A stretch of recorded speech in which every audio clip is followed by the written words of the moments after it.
احسان بھائی صاحب، 1971 میں مشرقی پاکستان الگ ہو گیا. آپ ایک سینئر سیاستدان ہیں.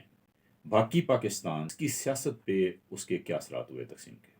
میاں صاحب، مشرقی پاکستان کو ملٹری ڈکٹیٹر نے علیحدہ کر دیا. وہ علیحدہ نہیں ہوئے، وہ تو اپنے حقوق مانگ رہے تھے. وہاں ذمہ داری سسٹم نہیں تھا، اور وہاں زیادہ امیر لوگ بھی نہیں تھے. سیاسی پارٹیاں، political workers lower middle class کے تھے. تو وہ کہتے تھے کہ بھئی یہاں پر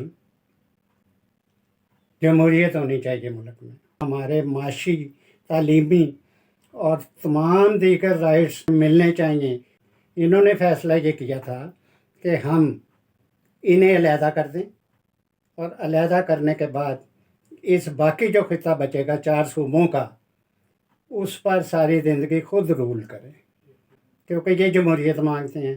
انہوں نے ہمیں رول نہیں کرنے دینا، ہمیں جمہوریت دینی پڑے گی اور ہم نے رول کرنا ہے. وہی ہوا، اس کو علیحدہ کر کے انہوں نے پھر رول کیا. ڈائریکٹ مارشل لاؤ کے ذریعے رول کیا اور انڈائریکٹ رول کیا.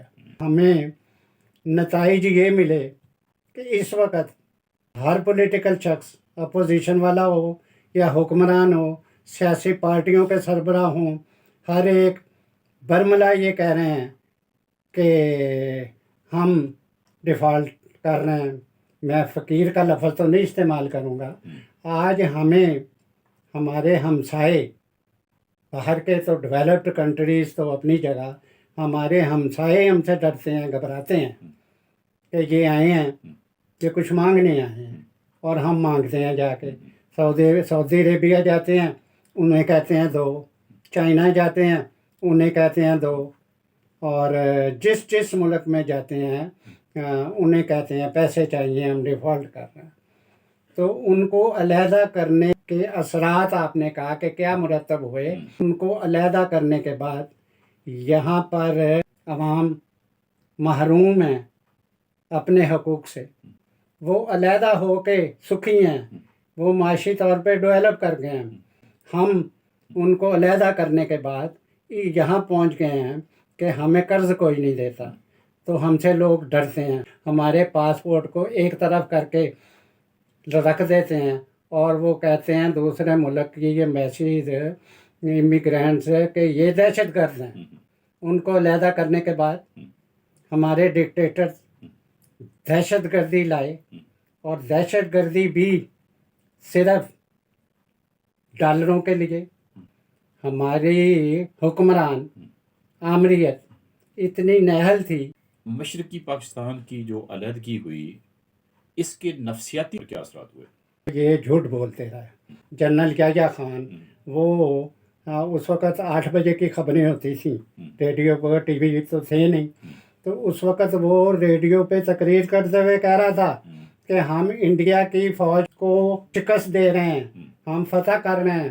تو اس وقت وہ ہتھیار ڈال رہے تھے. لوگ تو بڑے خوش تھے. یہاں لوگ کہنا شروع ہو گئے تھے کہ ہمیں بنگالی نہیں چاہیے، ہمیں زمین چاہیے، بنگال چاہیے ہمیں. کیونکہ انہوں نے پروپیگنڈا کر کر کے یہ ثابت کر دیا تھا کہ بنگالی کافر بھی ہیں اور یہ بھارت کے ساتھ ملے ہوئے ہیں. جس وقت انہیں یہ پتہ لگا کہ فوج شکست کھا گئی ہے، عبداللہ نیازی نے ہتھیار ڈال دیے ہیں مانک شاہ کے پاس، اور وہاں پر جو کچھ اس کے ساتھ ہوا وہ میں بتانا نہیں چاہ رہا. تو پھر لوگوں نے رونا شروع کیا، اور داتا صاحب جا کے چیخیں مار مار کے روئے. یہاں کے عوام اس لیے دکھی تھے کہ ان کے ملک کا ایک حصہ چلا گیا. انہیں یہ نہیں دکھ تھا کیونکہ انہیں پتہ ہی نہیں تھا کہ ان کے جانے کی وجہ سے جمہوریت گئی، ان کے جانے کی وجہ سے ہیومن رائٹس گئے، ان کے جانے کی وجہ سے بچوں کی تعلیم گئی، ان کے جانے کی وجہ سے ہم بیکورڈ ہو گئے. ہمیں کچھ نہیں ملنا سوائے آمریت کے، سوائے غلامی کے. میں میاں صاحب یہ سمجھتا ہوں کہ ان کے جانے سے ہم بطور ملک برباد ہو گئے.